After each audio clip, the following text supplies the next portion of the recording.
जी मेरे संसदीय क्षेत्र दमन के सबसे नजदीक वापी गुजरात का रेलवे स्टेशन आया हुआ है, जो दक्षिण गुजरात में सूरत के बाद सबसे ज्यादा कमाई करने वाला स्टेशन है।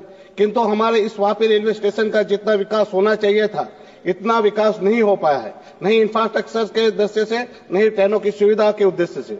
महोदय जी, ये हमारा वापी रेलवे स्टेशन केवल दमन के ही मुसाफिरी को सुविधा देता है ऐसा नहीं है, किंतु ये स्टेशन पूरे भारत के लोगों को सुविधा देता है, कहो तो गलत नहीं है।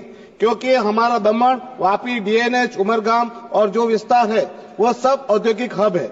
इन उद्योगों में पूरे भारत के छोटे बड़े सभी प्रदेशों के लोग यहाँ काम करने आए हैं, जो वहाँ बसे हुए हैं, जो अपने प्रदेश में अपने घर परिवार से मुलाकात कर आते जाते रहते हैं। मैं मांग करता हूं कि जो भी ट्रेन सूरत मुंबई की ओर चलती है और सूरत रुकती है और वापी नहीं रुकती है, वो सूरत रुकने वाली सभी ट्रेनों का स्टॉप वापी भी रखा जाए। साथ ही उत्तर भारत, यूपी, बिहार की ओर चलती ट्रेनों का स्टॉप वापी है, जिनका स्टॉप टाइम बहुत कम है, उसे बढ़ाकर 5 मिनट किया जाए, क्योंकि वह ट्रेनें ऐसे भी सप्ताह में 1 या 2 बार ही वापी रुकती है, जिसके चलते काफी भीड़ रहती है, जिसमें महिलाएं, बच्चे, बूढ़े, दिव्यांग लोग भी होते हैं। घर जाते वक्त उनका सामान भी ज्यादा होता है, तो इन लोगों को बहुत परेशानी होती है। कभी कभी तो ट्रेन स्टॉप के कम समय के कारण मुसाफिरों की ट्रेन छूट जाती है और धक्का मुक्की होने पर कई बार बड़े बड़े हादसे होते हैं। तो मेरी मांग है, इस रूट की ट्रेनें भी बढ़ाई जाए। दक्षिण गुजरात के सेकंड हाईएस्ट रेवेन्यू कमाने वाला वापी रेलवे स्टेशन का समग्र विकास करना चाहिए, जिसमें स्टेशन का रीडेवलपमेंट किया जाए, साथ ही स्टेशन में सुविधाओं की भी सुधार किया जाए। लिफ्ट, वापी रेलवे स्टेशन में प्लेटफॉर्म नंबर पर एक लिफ्ट स्थापित हुई है, पर अधिकांश दिन वो बंद ही रहती है, जिसका मेंटेनेंस लगातार किया जाना चाहिए और उसका रख रखाव करना चाहिए। मैं रेलवे मंत्रालय से आग्रह करूंगा कि वापी रेलवे स्टेशन के प्रत्येक प्लेटफॉर्म पर स्केलेटर दोनों प्रकार, यानी कि यात्रियों को ऊपर और नीचे ले जाने के लिए सुनिश्चित किया जाए। वापी में रेलवे स्टेशन पर कुछ प्लेटफॉर्म पर नीचे जाने वाले स्केलेटर की सुविधा नहीं है। वर्तमान में वापी रेलवे स्टेशन के प्लेटफॉर्म नंबर 3 पर पूरे हिस्से में इलेक्ट्रॉनिक कोच डिस्प्ले उपलब्ध नहीं है। प्लेटफॉर्म नंबर 3 से निकलने वाली ट्रेनों के लिए कोच सूची भी इस प्लेटफॉर्म पर बोर्ड पर चिपकाई नहीं जाती है। इससे यात्रियों को असुविधा होती है, इसलिए वापी रेलवे स्टेशन के प्लेटफॉर्म नंबर 3 पर इलेक्ट्रॉनिक कोच डिस्प्ले और कोच सूची की उपलब्धता सुनिश्चित की जानी चाहिए। मैं सरकार का ध्यान दीव में रेल कनेक्टिविटी की ओर आकर्षित करना चाहता हूं। वर्तमान में गुजरात के दिलवाड़ा दीव का सबसे निकट स्थिति रेलवे स्टेशन है। आप में से कई लोग शायद ये बात जानते ही होंगे कि दीव एक बहुत प्रसिद्ध पर्यटन स्थल है। हर साल देश विदेश के लाखों पर्यटक दीव की प्राकृतिक सौंदर्य का आनंद उठाने यहाँ आते हैं। गोगला बीच, जिसे इंटरनेशनल ब्लू फ्लैग सर्टिफिकेशन प्राप्त है, वो भी दीव में ही स्थित है। पर्यटकों में दीव के लिए काफी रुचि है, किंतु कनेक्टिविटी का अभाव के चलते पर्यटक प्रभावित हो रहे हैं। ऐसे भी एयर कनेक्टिविटी का भी बड़ा अभाव है। उसके मद्देनजर दीव को रेल कनेक्टिविटी से जोड़ना बेहद आवश्यक है। मैं सरकार से दीव के नजदीक रेलवे स्टेशन को विकसित करने की मांग करता हूं।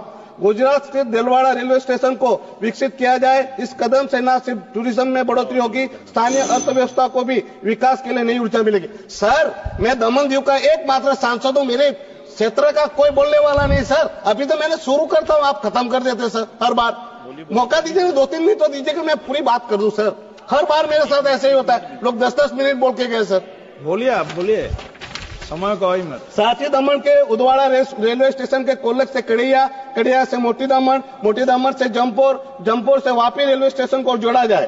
दमन में जमीन की कमी देखते हुए प्रोजेक्ट सी लिंक के तर्ज पर कोल्लक नदी से समुद्र में और समुद्र से कालाई नदी होते हुए वापी रेलवे स्टेशन तक मोनो रेल चलाई जाए, ताकि टूरिज्म को भी बढ़ावा मिले और लोगों को रेलवे की सुविधा प्राप्त हो। मोनो रेल के माध्यम से दमन समेत आसपास के पूरे इलाके को एक व्यवस्थित टूरिस्ट सर्किट के रूप में विकसित किया जा सकता है। इससे न सिर्फ दमन प्रशासन बल्कि गुजरात सरकार के वलसाड जिले के माध्यम से भी लाभ होगा। टूरिज्म इंडस्ट्रीज के अतिरिक्त अन्य इंडस्ट्रीज जैसे कि hospitality, transportation, food and beverage को भी काफी फायदा पहुंचेगा, जिससे स्थानीय रोजगार में भी वृद्धि मिलेगी। मैं सरकार का ध्यान एक महत्वपूर्ण मुद्दे की ओर आकर्षित करना चाहता हूं, जो भारत में रेलवे क्षेत्र के कार्य करने के लंबे समय से विशेषता रही है। भारतीय रेलवे में औसत यात्री सवारी पिछले कुछ दशकों में काफी बढ़ी है, परंतु कर्मचारियों की संख्या में वृद्धि समय के साथ नहीं बढ़ी है। लगभग 25 साल पहले आईआरसीटीसी के हर दिन लगभग 8,500 से 9,000 यात्री ट्रेनों को संचालन करता था।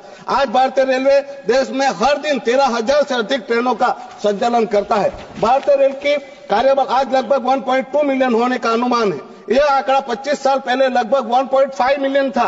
हालांकि रेलवे की लागत दक्षता प्राप्त करने के लिए पिछले कई वर्षों में कार्यबल जो कम करने के लिए सुधार के डिमांड, आपका डिमांड बता दीजिए। माननीय मंत्री जी बैठा हुआ है सर। डिमांड वही है, यही तो बोल रहा हूँ सर कि वो संख्या बढ़ाने की जरूरत है। अभी पाकिस्तान में पूरी की पूरी ट्रेन हाईजैक हो गई है और हमारे यहाँ भी ऐसी वारदात न घटे, इसलिए सुरक्षा कर्मियों की करना चाहिए सर। अभी आप जानते ही है कि ट्रेनों का कितना एक्सीडेंट हो रहा है, उसकी भी महत्वपूर्ण बात है जो मंत्री जी को मुझे बतानी है। तो सिर्फ 2 मिनट दीजिए सर, मैं खत्म कर देता हूँ। अभी आप खत्म कीजिए। जैसे कि आपने कई लोग जानते हो कि बार बार रेल दुर्घटनाएं हो रही है, इसके पीछे एक प्रमुख कारण यह है कि ट्रैक सुरक्षा के लिए जिम्मेवार योग्य व्यक्तियों की कमी है। पहले योग्य गैंगमैन ट्रैक को बनाए रखने और उसकी देखभाल करने के लिए जिम्मेदार थे। गैंगमैनों का योग्य तकनीकी विशेषज्ञ की निगरानी के निर्दिष्ट अवधि के लिए अनिवार्य प्रशिक्षण प्राप्त।